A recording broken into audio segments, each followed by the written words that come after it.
It's the strongest reading since before the pandemic hit. For more news with a Catholic perspective, visit EWTNnews.com. I'm Teresa Tomeo, and Call to Communion with Dr. David Anders starts now. What's stopping you from becoming a Catholic? Why can't women become priests? 1-833-288-EWTN. I don't understand why I have to earn salvation. 1-833-288-3986. What's stopping? Why do I need to confess my sins to a priest? What's stopping you? This is Call to Communion with Dr. David Anders on the EWTN Global Catholic Radio Network. Hey everybody, welcome again to Call to Communion here on EWTN. You may have heard about this program, maybe you've been listening for a while, but if not, this is a program on Catholic radio for non-Catholics. The voice you just heard at the beginning there, what's stopping you from becoming a Catholic? Well, that's kind of the marching orders of this program. If you would like to talk to us about what is stopping you from becoming a Catholic, maybe something happened to you years ago, maybe you've never been a Catholic, but you're examining it now, let's chat. Here's our phone number, 833-288-EWTN. That's 833-288-3986. If you're listening to us outside of North America, please dial the U.S. country code and then 205-271-2985. You can also text the letters EWTN to 55000. Wait for our response and then text us your first name and your brief question. Message and data rates may apply for some folks anyway.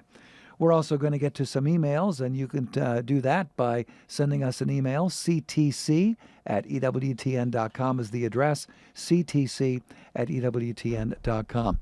All right, Charles Beery is our producer, Ryan Penny our phone screener, Jeff Burson is on social media. We're also streaming right now on Facebook and YouTube live as we speak. So if you want to ask a question listening there, well, look for the comments section. That's where you want to put your question to us, and Jeff will shoot that to us here in Studio One. I'm Tom Price, along with Dr. David Anders. Tom Price, how are you today? Very well. How are you, my friend? I'm doing decent.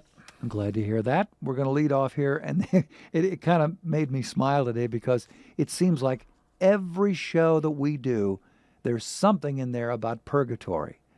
So we need to fulfill our daily allotment, our daily quota, minimum daily requirement of purgatory questions. So we're going to lead off with this question from Lori B. in Janesville, California, who says, "Hi, Dr. Anders. I'm curious to know why the Orthodox, who are apostolic in their tradition, have not developed the idea of purgatory as has the Western Church." Okay, thanks. So let's really clarify this question. The Orthodox absolutely have a doctrine of an intermediate state. Oh, okay. Okay. They also have the view that the church should pray for the dead. Okay. So they recognize there's an intermediate state, that you don't just die and go straight to heaven or hell, and that in that intermediate state you can benefit from the prayers of the faithful. So far, so good. Right. If you've got that much, I'd say we're 99% there. You're on the green. Yeah, that is so close. Now, oddly, Orthodox themselves are not of one mind on whether the following should be considered a dogma of their faith. But it is a commonly held opinion among many Orthodox theologians that after death, the soul passes through what are called toll houses, the toll houses of the dead. Catholic Church has no such doctrine. And that they are exposed to certain temptations at these toll houses of the dead by demons, and that the prayers of the faithful can help them negotiate those trials, if you will, on their way to heaven. Now, that's not the faith of the Catholic Church, but it does suggest that, at least in the sort of the collective Orthodox imagination, that there's some sort of progressive detachment from sin that has to be realized after death, and this sort of fanciful, legendary notion of the toll house is the occasion for doing that, and the soul needs strengthening so that it can be perfected and purified, in a manner of speaking, right, on its way to heaven.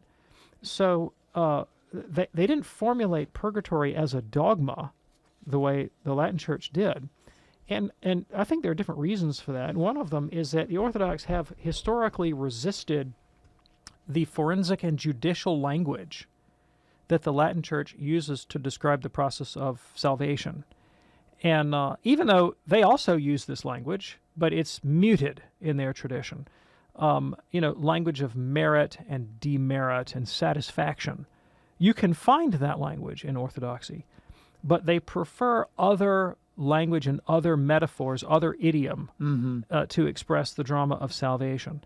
And so the fact that the Latin Church formulated its understanding of the intermediate state in precisely that language of satisfaction and merit and so forth, in the sort of very judicial idiom of Latin Christianity, I think is distasteful to a lot of Orthodox.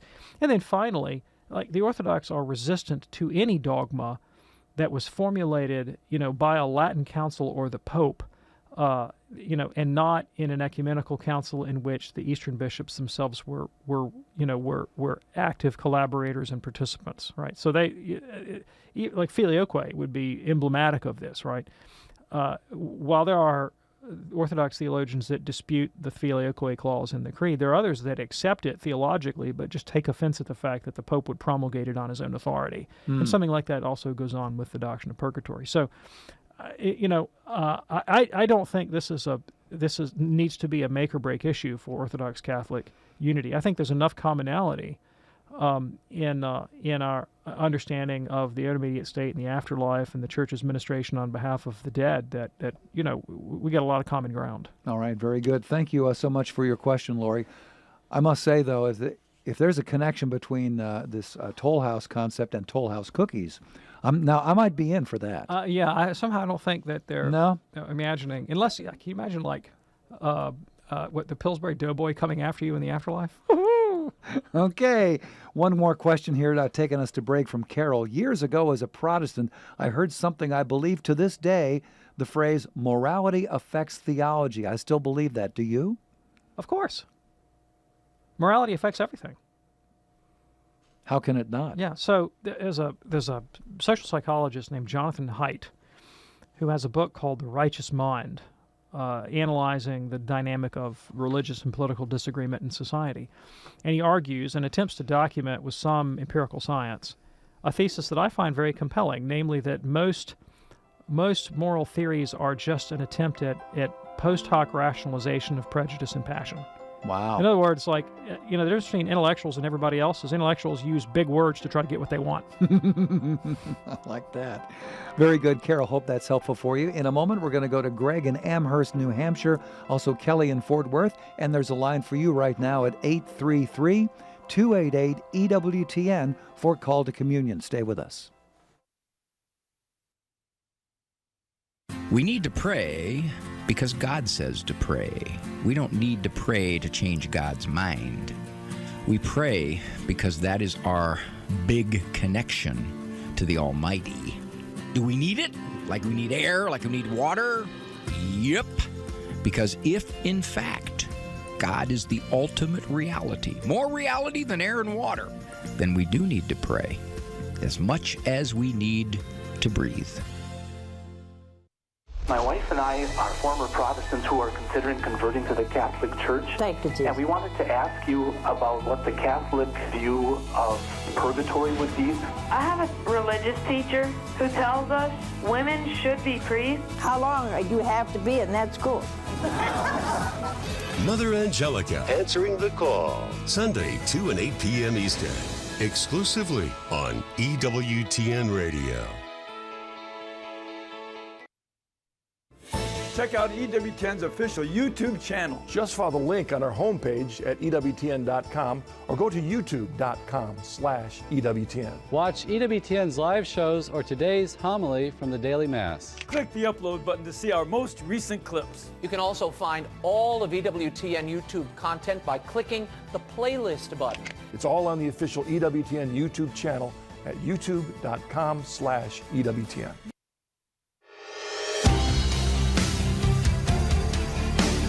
It's Call to Communion on this Wednesday afternoon here on EWTN. Our phone number 833-288-EWTN. That's 833-288-3986. Journalism, I think, is kind of taking it on the chin these days, but there is a phrase called redemptive Catholic journalism. Now, is this a play on words? Is this an oxymoron? Is this a contradiction in and of itself? I don't think so. The folks at EWTN News help advance the gospel and teachings of the church every day through redemptive Catholic journalism. Once you've looked at the Register, once you've watched EWTN News in Depth or The Catholic Sphere or any of the other great programs we present on radio or television, I think you'll understand what I'm talking about. And right now you can get our trusted Catholic news in your email inbox. How about that? Visit EWTN.com and click on subscribe. By the way, when you do, and I just checked that out during the break, when you do that, when you go to EWTN.com and click on subscribe, you'll come up with a dozen different things that you can subscribe to, whether it's the world over or the Register, all sorts of things you can subscribe to hit your email inbox. It is a wonderful feature provided for us by here at EWTN. If you're ready now, let's go to the phones at 833-288-EWTN. We begin with Kelly. Kelly is in Fort Worth, listening to us via podcasting, a first-time listener. Hello there, Kelly. What's on your mind today? Hi, thanks for taking my call. Sure. Can you hear me okay? Yeah, go right ahead. Good. I have two family members who have really stepped away from the faith. My husband, who I've been married to for almost 30 years, he went through RCIA before we were married, and he has been an extremely faithful Catholic, very involved in the church and ministries, and had decided just in the past year or more to really back away from the faith because all the corruption that has happened. And then my son, has decided, that the Catholic faith is not for her in college, and has really backed away from the faith and has told me, Mom, I don't need to go to church to have a relationship with God, and didn't even come home for Easter because he knew we'd be going to Mass and he didn't want to be faced with disappointment from us or having to have to go to Mass. He said he didn't want to, so he didn't even come home for Easter from college. And I'm just wondering, I have heartbreak on both sides from my husband and my son, and I'm still going to Mass. I'm still living my faith. Yeah. Thank you, Kelly. I appreciate the call, and I'm sympathetic. I know how painful this can be. I really do, and my heart goes out to you. So there's kind of a good side to this and a bad side to this. The good side has to do with your own spirituality right now. None of us want suffering. None of us want to be alienated in any way from those we love the most. There's hardly any worse suffering. When the psalmist laments in Psalm 88 that his life is not going well, one of his complaints against God, one of his principal complaints is, you've taken away my every friend. You've taken everybody away from me. And I'm not feeling all that close to you right now either. I mean, this is where I am right now, God. Yeah. That's what this. Go read it, Psalm 88. And many of us go through this in the life of faith, and it's extremely painful, and none of us would want it. The good side is that this is Jesus' experience. And you as a faithful Catholic are called above all things to bear Christ's wounds and his sufferings and his cross. And that means that even as Jesus was alienated from those closest to him because of his fidelity to the Father, those closest to him abandoned him and repudiated him, denied him publicly. And the pain of that rejection he felt more deeply than any human person. And so when we are alienated from those we love the most because of or in our practice of the faith, we learn to say with Jesus, not my will but thine be done. Lord, I don't know why this is happening. I don't want this suffering. This is bad stuff. Take it away from me, but not my will but thine be done. And as you come to cope with your own experience of loss here, it's a profound opportunity to greatly deepen your relationship with God. And ultimately, that's the way you're going to be the best witness to your husband and to your child. You know, if your response to this is anger, and you try to reason them back into the faith or manipulate them back into the faith, and I'm not saying you would do that, but somebody would, argue with them about it, you're likely to build resistance in them. They'll double down. They'll come up with reasons. Yeah. Right? And as you push on them, they're going to push back twice as hard. But as you say, I love God. I'm going to church. I'm going to pray for y'all. And you really just lean into Jesus in this moment of pain. You are going to be living the truth that we all say we believe, which is that this whole thing is in God's hands. Like, we say that. We don't want it to be true. Like, I want to do something. I've got loved ones that I've got issues with. And golly, if they would just do what I said. Yeah. But I don't have that power. Mm-hmm. And I've got to put it in God's hands. That is the hardest thing in the world to do.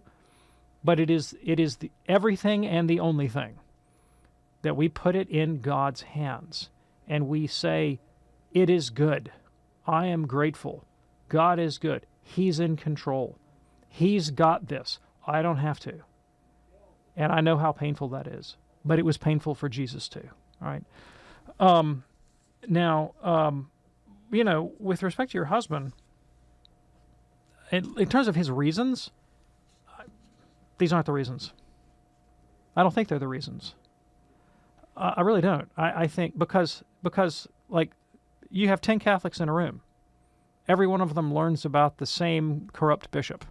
Mm-hmm. One of them walks out of the room. Did the others not hear? They heard.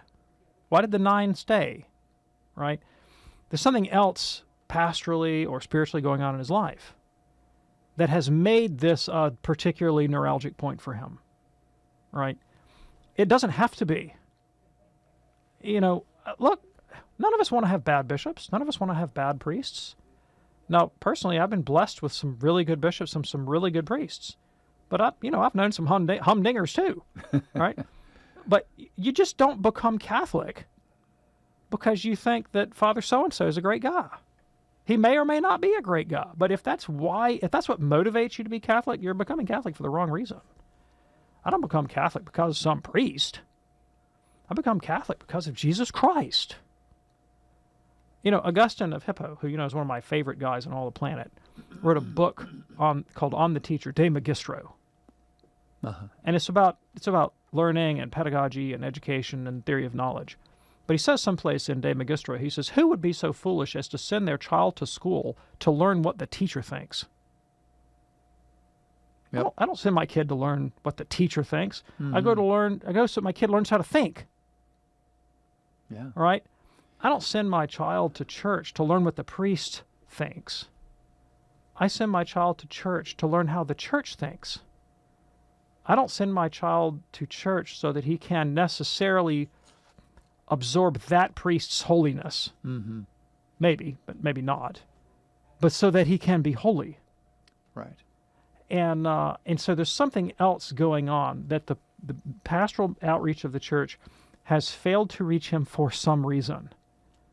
And again, grace in your own life is the best antidote to that. Kelly, I'm going to point this out since our screener pointed out that you're a first-time listener, so you may not be aware of this.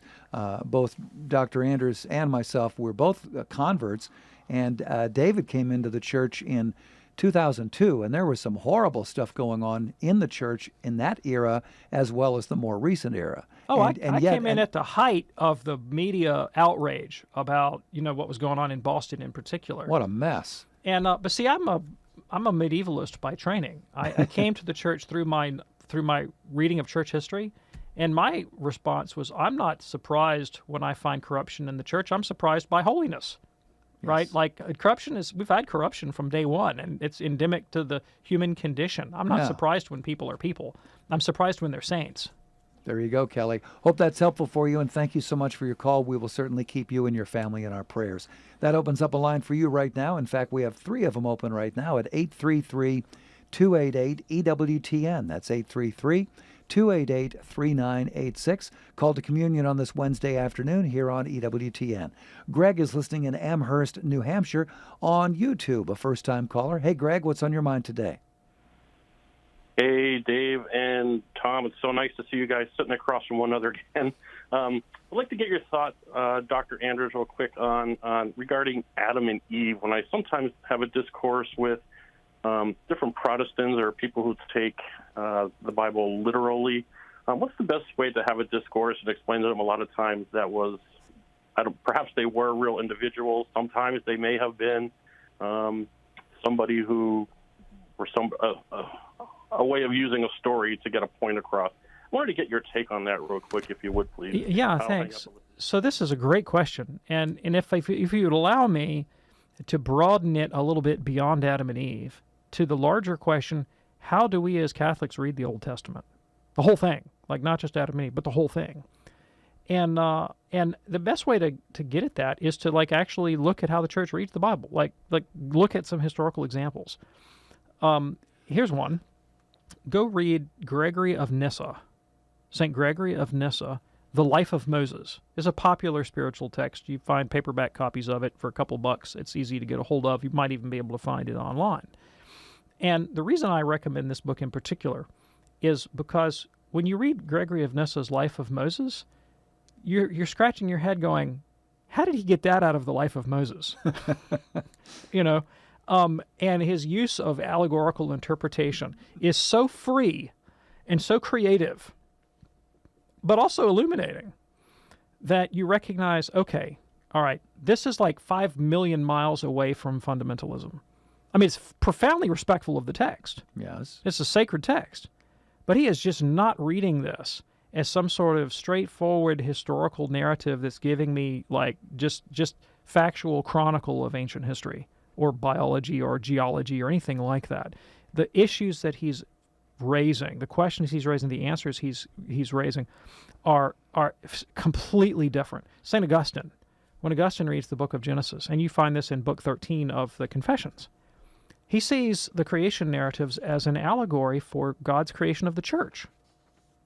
And it's another example of what I'm talking about. Like, when he's engaging this book, like the questions he's putting to the text, they are not the questions that a modern fundamentalist who's trying to engage Darwinism puts to the text. It's a completely different set of interests. And Origen of Alexandria, who's really kind of the main poobah of allegorical exegesis, writes a book called On Periarchon, On First Principles. And what I like about it, in the front matter, he says, here is the Catholic faith. You got to believe in God, you got to believe in the Trinity, you got to believe in Christ, you got to believe in the Church, and you got to believe in allegorical exegesis. Like he almost packs it into the Apostles' Creed almost. He makes it an article of faith. This is what's constitutive of being a Catholic, approaching the Old Testament this way. Now, some modern resources, they're really helpful. Book by Matthew Ramage called The Dark Passages of the Old Testament. And Pope Benedict, it's Verbum Domini, on the Word of the Lord. It's a post-synodal exhortation he wrote on using the Bible in the Catholic Church. All of these are going to give you a way of looking at the Old Testament that you're not familiar with because we don't talk about it so much in modern Catholicism, but it is actually part of the tradition. It's integral to the tradition. It's taught in the Catechism. Catechism of the Catholic Church says you cannot dispense with allegory, moral interpretation, anagogical interpretation. What is anagogical? Anagogical is when we read the Bible in such a manner that St. Paul says, don't have your eyes set on things of earth, but things of heaven, where Christ is seated at the right hand of God. That's anagogical. When engaging the text elevates me, it lifts me up and points my eyes towards heaven. And I begin, with the help of grace, to kind of transcend myself. I have a spiritual awakening. It evokes in something in me that's transformative, right? That's anagogical. These are the ways that Catholics engage the Old Testament. So when I look to the story of Adam and Eve, first and foremost, I'm not concerned with geology or anthropology. I'm concerned with anagogy and allegory and morality. And I'm looking at, okay, what kind of temptation are they exposed to? What's the moral fault here? What's the consequence? How is that reproduced in my own life? All right, what are the pitfalls to be avoided, say, in the quest for knowledge, for experiential knowledge of evil, which is what Adam and Eve are seeking, right? Every teenager knows this temptation. It's not enough for my parents to tell me that's bad or wrong or dangerous. I have to taste it. Mm-hmm. We all recapitulate this experience every day to our devastation, just like Adam and Eve. These are the kinds of concerns I'm bringing to the sacred text, not what I would learn in an anthropology textbook when I'm looking at a bunch of skulls of, early hominids or something. And so they're just reading the Bible the wrong way. Now, Pope Pius XII actually wrote an encyclical on this question of Darwinism and science and geology and anthropology and how it interacts with our understanding of Adam and Eve. And interestingly, he says Genesis isn't the issue. It's 2 Corinthians that's the issue. 1 Corinthians that's the issue. It's the doctrine of Christ as the second Adam. If there's a second Adam, there has to be a first one. Now, how you work that out, theologically in concert with the sciences is something that I've just run out of time to talk about. Hey, Greg, thanks so much for your call. Appreciate hearing from you in Amherst. In a moment, we'll talk with Pat in St. Louis, Aaron in Wheeling. There's a line with your name on it right now at EWTN's Call to Communion, 833-288-EWTN. Call now.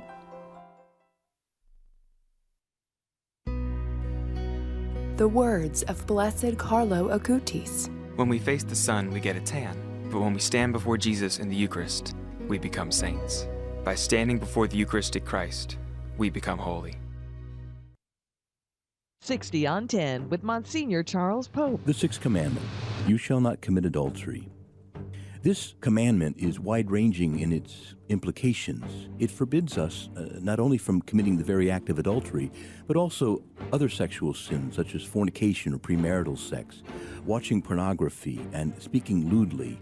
Likewise, homosexual acts and acts of masturbation are also forbidden us. And the Lord himself even enjoins us to a purity of mind that we should not freely entertain lustful thoughts.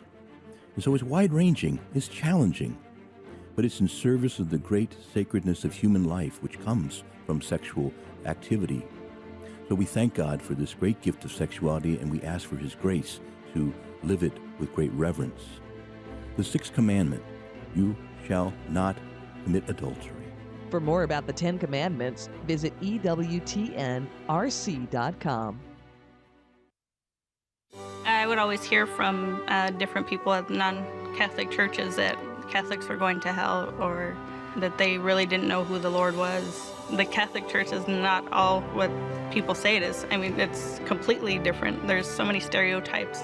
It's very possible to know the Lord, and it's very possible to have a relationship with God in the Catholic Church. I believe I was born into the Catholic Church, and that's where I belong. If you've been away from the Catholic Church, visit CatholicsComeHome.org. Hi, this is Cy Kelly. Got questions about divorce or the pro-life position? Later today on Catholic Answers Live, Rose Sweet and Stephanie Gray Connors. Catholic Answers Live, 6 p.m. Eastern on EWTN Radio. Now, back to Call to Communion with Dr. David Anders.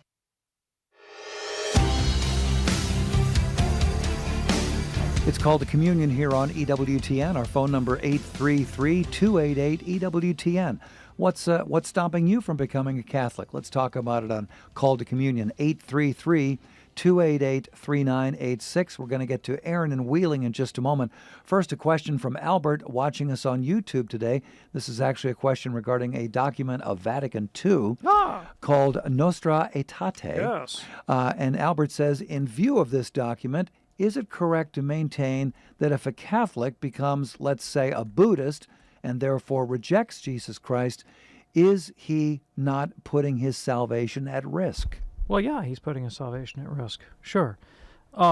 So what the Church teaches, not only in Nostra Aetate, but in Lumen Gentium, is that anybody who knows that the Church was instituted by Christ as the sign and instrument of the salvation of the world and as God's appointed means for sanctification, and who willingly rejects that, well, look at it this way. You're disobeying your conscience. And, Martin Luther himself, the Protestant, said to disobey conscience is neither right nor safe. Well, that's true. How can you possibly think you're living right if you disobey your own conscience? Yeah. I had to face this decision myself. Like when I became convinced of the truth of the Catholic faith, I announced to the people around me, hey, I think I want to become Catholic. And that went over like a lead balloon. Yeah. And I thought, maybe I won't. Maybe I won't. Here was the problem. I went back to the Presbyterian Church, and I sat there and didn't believe any of it. I sat there in the pew utterly spiritually inert because I had come to Catholic faith and refused to join the church, and it left me a spiritual orphan with nowhere to go for grace, for faith, for hope. And I sat there in a kind of quiet despair, basically to satisfy my family. And it made me spiritually impotent. It sapped me of all spiritual initiative. And finally, my wife herself, who did not want me to be Catholic, looked at me one day and she said, like, "You lump, you're good for nothing. You might as well go join that terrible Catholic Church, because until you do, you're just going to be this miserable sop." Wow. And so that was what kicked me out the door, to go see Father Muller. Isn't that something? And I was like, well, thanks. Yeah. I appreciate that. Now, eventually, she decided, hey, there's something to that miserable sop after all, right? I'm going to go join too. And she came and followed me. But there was a period there where, it left me impotent, spiritually speaking. And so if that's your situation, like if you know the church is true and you walk away from it, well, I mean, what are you doing? Okay. Now, there's another situation. Most of the people who walk away from the Catholic Church do so because they say their spiritual needs weren't being met. Now, that's code language for me, and what it means is I don't know how to be Catholic. I don't know how to make this stuff work for me. I'm not figuring out how to make Catholic life intelligible and meaningful to myself. And that represents a pastoral failure on the part of the church. I mean, it could be a moral failure on the part of the individual too, but it could very well be a pastoral failure on the part of the church. But fortunately, I don't have the job of judging that question, right? So there might be someone who walks away because they just flat out want to sin. Like, I am just tired of being accountable to the church for my moral activity. I just want to go do evil, doggone it. Yeah, that happens, okay? But there's also the case of someone who has a good will, who wants to do the right thing, who wants to grow in holiness and their knowledge and love of God or of something, and doesn't know how, can't make sense of the Catholic faith because they've never been taught, and is lured away by something flashy and tempting. And God, not me, will be the judge of that soul. Sure.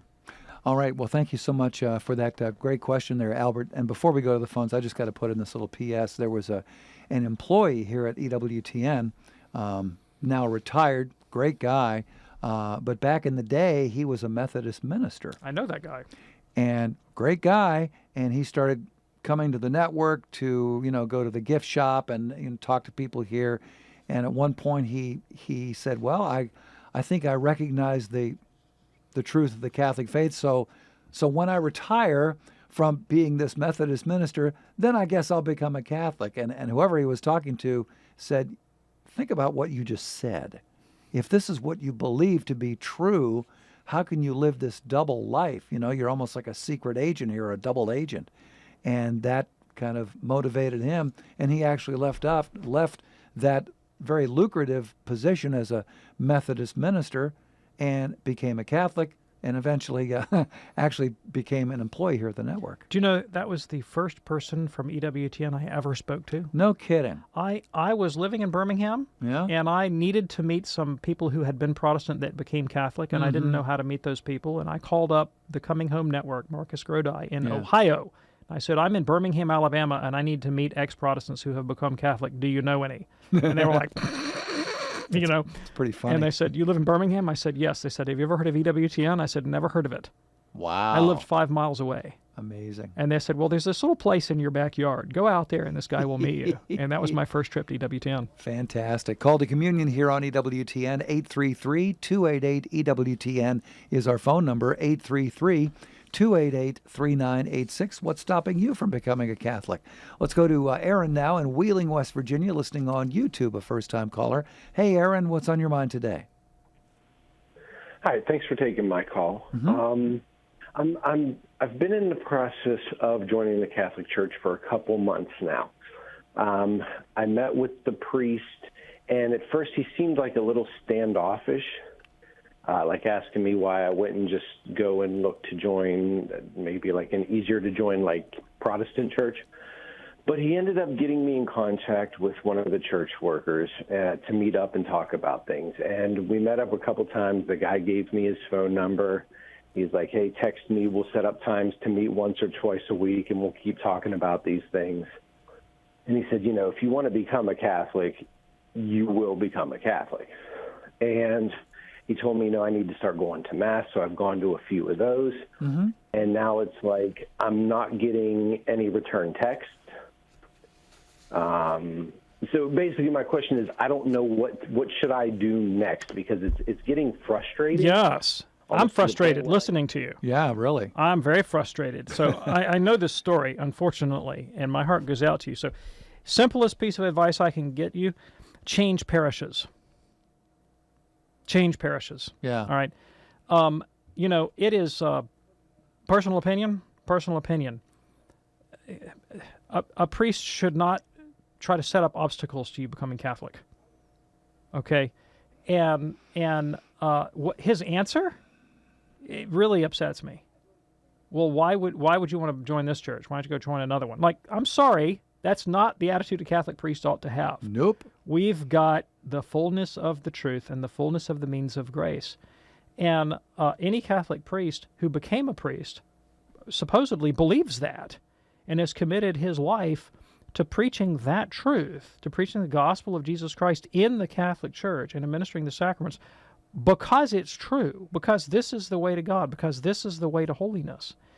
And that sort of lackadaisical, half-hearted response, like, I wonder about, like, is he committed to the faith that he's sworn to present, right? And so, please find another parish. There's at least 3 in Wheeling that we know of. Yeah, absolutely. And parishes can have different parish cultures. While the church is one, Catholic and holy, Catholics can be anything but. And it's okay to find a parish that has a parish culture that's maybe more responsive to your pastoral needs. So, now. So yeah, if you're absolutely stuck, and there are people in some communities where there's just one Catholic church in town and that's it, and they don't have any options, well, then God bless you. All right, God will reward your perseverance. Yeah. But if you've got an option, change parishes. Yeah, absolutely. Aaron, thank you so much for your call. Eventually, he's probably going to get turned on to the RCIA program. For adults who wish to convert to look to their own. Yeah, and that's what he should have been put in immediately. Yeah. And the fact that he wasn't makes me question if that parish is even hosting an RCIA class. Don't know. So in my own passage to the Catholic faith, I knocked on several doors on the way in. Mm-hmm. And I got like tepid response, antagonistic response, enthusiastic response. And, I had priests that were like, and then there was Martin Muller who said, how about Thursday? Yeah. Pretty awesome. Come on in. Yeah. Aaron, thank you so much again for your call to communion here on EWTN. We have a line open for you right now at 833-288-EWTN. That's 833-288-3986.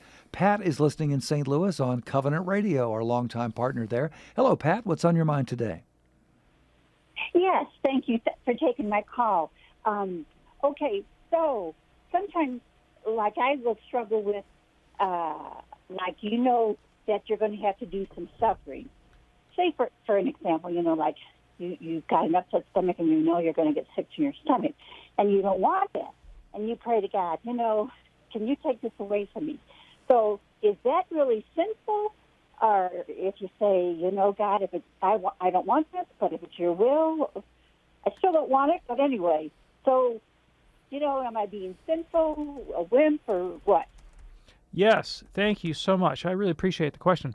So you're not sinful, and both Jesus and St. Paul did exactly what you're talking about. Christ in the Garden of Gethsemane was in a bad way, and he said, Lord, take this cup from me, but not my will, but thine be done.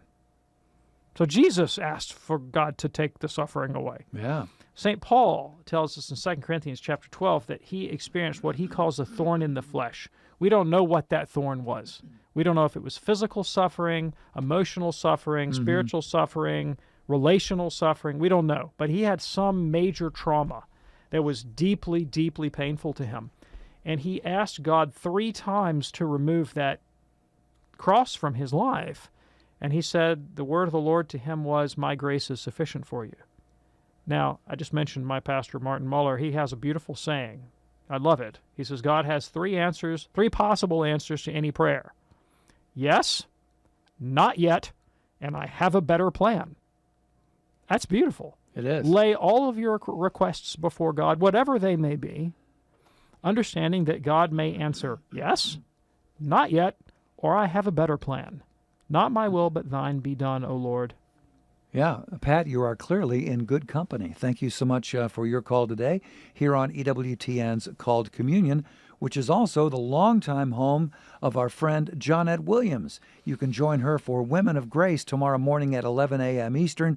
She embraces the essence of feminine spirituality as she informs, instructs, and inspires listeners with the truth of the Catholic faith.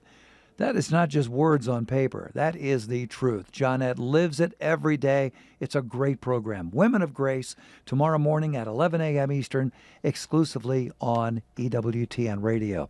Call to Communion in progress here on this Wednesday afternoon. Our phone number 833-288-EWTN. That's 833-288-3986. Interesting question here from Jake in Arvada, Colorado, who says, you're going to love the simplicity of this. It's simple and complex at the same time. What is the human heart? Excuse me. What is the human heart, and how do we love God with all of it? Okay, yeah, thanks. So when Scripture uses the heart, it uses it as a metaphor, obviously, for the deepest inclinations of the human person. Okay, that's what it means. And so when we talk about loving God with your whole heart, we're talking about adhering to God entirely, making God the most important thing to us. And, best analogy I can think of, when I was 13 years old, I was absolutely just completely gaga for this hard rock band. And should I tell you which one it was? Sure, why not? I was nuts for Van Halen at age 13. I wanted to grow up and be Eddie Van Halen. It didn't turn out, okay? And they came through Birmingham in 1984 on the 1984 tour, and I wanted to see Van Halen basically more than I wanted to live. And my folks were like, nope, you're not going. Well, I kept at them and bugged the stew out of them, like under pain of torture, right? I was like, they were like, if you ask one more time, you're in big trouble. And I was like, okay, can I go? No. And I'll take the consequences. I'm not letting up. I eventually was able to finagle a way of going, okay? Really? Okay. And, but it was just like, I don't care what happens. I don't care what I suffer. I don't care who I offend. Like, I am going to go see that concert if it kills me, right? I kind of think that's having one mind, that's like my whole heart. Now, I directed it at the wrong object, right? Like, Van Halen was not what I needed to direct my attention to. But the saints are like that about holiness. The way I was about the Van Halen concert, they say, I'm going to have holiness, I'm going to have God. If it kills me, if the world hates me, if I lose everything, I will not let go of Jesus Christ. That's your whole heart. Okay. Appreciate that. And thank you so much for your question. Call to Communion here on EWTN. Let's go to William now, right here in Birmingham, listening on the great Guadalupe Radio, a first-time caller. Hello, William. What's on your mind today? Greetings, Dr. Anders. I really appreciate the call. My question is on Marian devotion, the roots of Marian devotion in the early church forward. I'm a convert from Methodism. With King Henry and the Anglicans, I'm 1/3 Catholic. So anyway, I come from a long line, father, brother, sisters, Methodist missionaries. The hardest thing I had through the RCIA was the matter of Marian devotion. And I would really appreciate if you could answer that question as to the roots of Marian devotion. Sure, I got you. Okay, so we need to distinguish two things. One of them is veneration towards the saints in general, and then veneration towards the Blessed Virgin Mary. And I find it, for Protestants, like I used to be, most helpful. I understand Mary better if I understand the first question better, and then I get a context. So within the Bible itself, there's ample evidence that the saints participate in God to a eminent degree, and by their participation, they are particularly effective mediators. Way back in the book of Genesis, chapter 18, Abraham challenges God and says, "Will you wipe away the righteous with the wicked?" And God says, "No, for the sake of the righteous, I'll spare the wicked." Like the holiness of a few will count against the wickedness of the many.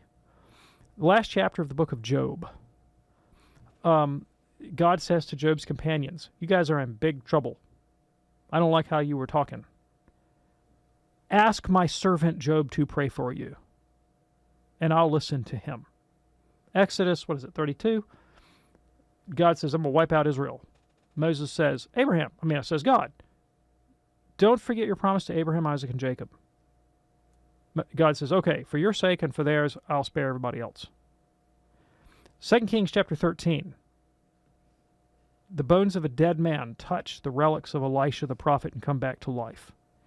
Even the bodies of the Zadokим, the holy ones of the Old Testament, are so imbued with the presence of God that they are effective for miracles in the life of the church, right? So this idea that the holiness of the few can count for, both by intercession and by mere proximity, count for the whole collective of the people of God, right? It's a biblical idea. It carries over into the New Testament. St. Paul says in Colossians chapter 1, "I fill up in my flesh what is lacking in the sufferings of Christ for the sake of his body, the church." That same principle is evident in that statement. Revelation chapter 5, the saints in heaven have the job of offering our prayers to God.